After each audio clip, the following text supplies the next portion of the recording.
सभी को नमस्ते जी। ईश्वर एक है और वो निराकार है, सच्चिदानंद स्वरूप है। इस सृष्टि का रचयिता है, पालन करता है, संहार करता है। ईश्वर सर्वज्ञ, सर्वव्यापी, सर्वशक्तिमान है और ईश्वर जीवों का कर्म फलदाता है। ईश्वर का मुख्य नाम ओम है। वो पापों को भी क्षमा नहीं करता, ईश्वर अवतार नहीं लेता। ये जो जीवात्मा है, ये परमात्मा के विषय में बातें थी। ये जो जीवात्मा है, जीवात्मा चेतन है, अल्पज्य है।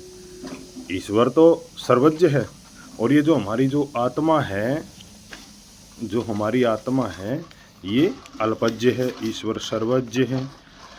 जीव आत्मा जो है चेतन भी है, ईश्वर भी चेतन है, ये समानता है। जीव की संख्या जो है वो अनंत है। जीव न तो कभी मरता है न कभी उत्पन्न हुआ है। जीव से अर्थ आत्मा।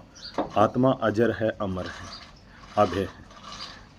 अभय तो परमात्मा का गुण है। आत्मा और शरीर के जब संयोग होता है उसका नाम जन्म।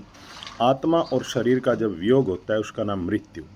शरीर के नष्ट होने पर आत्मा नष्ट नहीं होती और जो आत्मा है वो अपने कर्मों के अनुसार अच्छी और बुरी योनि में जाता है। आत्मा सत्य चित्त रूप है, सत्य भी है, चेतन भी है। ईश्वर सत्य, चेतन और आनंद स्वरूप है। जीव में आनंद नहीं है, क्षणिक आनंद है। तो आत्मा जो है वो कर्म करने में स्वतंत्र है, फल भोगने में ईश्वर की व्यवस्था के अधीन है। इच्छा, द्वेष, सुख, दुख, प्रयत्न और ज्ञान, ये जीवात्मा के आत्मा के लक्षण हैं।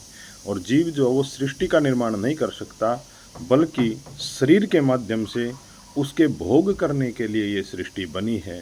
जो ये आत्मा है, ये जो भौतिक जगत है, ये प्रकृति का बना हुआ है। ईश्वर, जीव और प्रकृति तीन चीज़ें अनादि हैं, त्रैतवाद है। ये जो भौतिक जगत है ये प्रकृति का बना हुआ और प्रकृति जड़ है। और ये प्रकृति क्या है? ये छोटे छोटे परमाणुओं का नाम है। अणु से भी छोटे होते हैं परमाणु। परमाणु जड़ हैं, ज्ञान से रहित हैं। आप अग्नि जलाएंगे चूल्हे में तो रोटी बना देगी, घर में लगाएंगे तो घर को फूंक देगी। अग्नि को नहीं पता। पानी का आप यूज करके बिजली बनाएंगे तो वो काम आएगी, और पानी को आप ऐसे ही बहा दें तो बाढ़ के रूप में। तो देखिए प्रकृति जो है वो जड़ है। परमाणु जो है अनादि है, अनंत है, न कभी उत्पन्न हुए हैं न कभी नष्ट होते।